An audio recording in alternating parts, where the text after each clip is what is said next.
All right, this is 2-2, talking about solving two-step equations. It's pretty easy, but before we go forth and do that, let's talk about any words that you need to know that you might want to put in your book, in your after your table of contents. Isolated, do you know that? Solution and equation. If you don't know those words, then I highly suggest you put them in your words to know.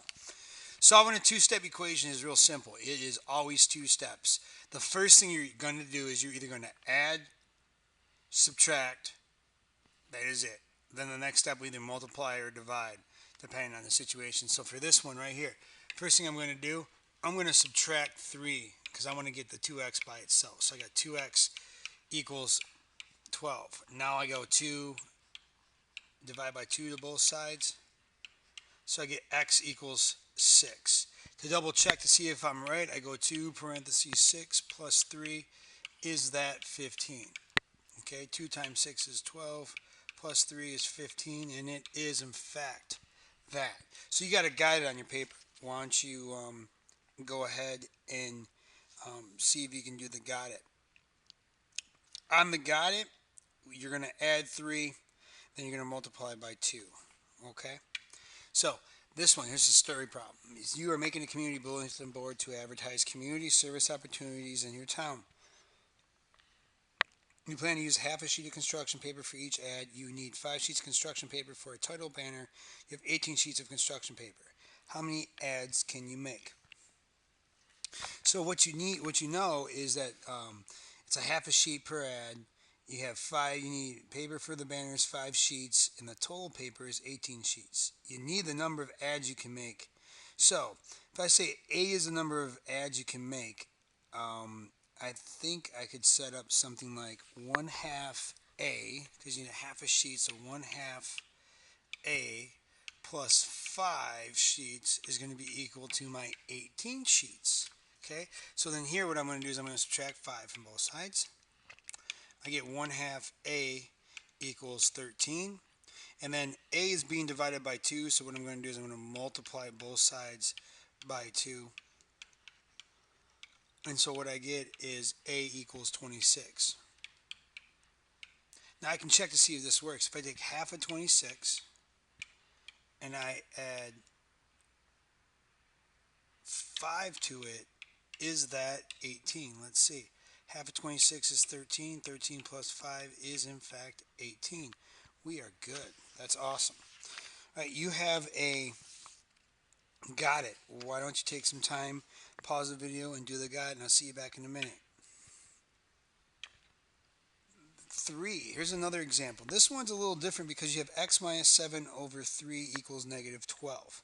Now, what I don't like about this particular problem, what I don't like about this problem is this right here. So, an easy trick to do is to just multiply by that number. So I'm going to go 3 parentheses x minus 7 over 3 equals 3 times negative 12. What this happens is this is mumbo jumbo, so I'm left with x minus 7 equals negative 36. I add 7 to both sides. I get x equals, what is that?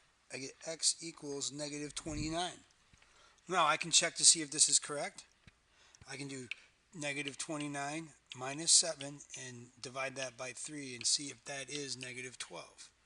Negative 27 minus 7 is negative 36. If I divide that by 3, I get negative 12. So it does check out. So that's a pretty easy one. You ever got it? Why don't you try your best to do the got it? Pause the video and I'll see you back here in a second for the last example. All right. Deductive reasoning. This is kind of like making sure you know how to do this stuff.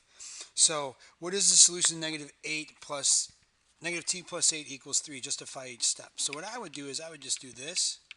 Okay, how do I solve this? Well, I subtract 8. Now I get negative t equals negative 5, and then t equals 5, right? So that very first thing I did is I did the subtraction property. This is the subtraction property subtraction property. And then the next thing I did when is the multiplicative property of -1. Multiplication property of -1. And I think that's basically it. You ever got it? Why don't you pause the video and do it? And I'll see you back here in a minute. So you've seen this. Where are you at on this scale? Mark yourself where you're at. I feel great, so I'm going to go with the 10. And I know what isolated means. I know what solution is, and I definitely know what an equation is. So those are all good too, so I'm going to check those. So this is an easy one. I'll see you in class tomorrow, and may the force be with you.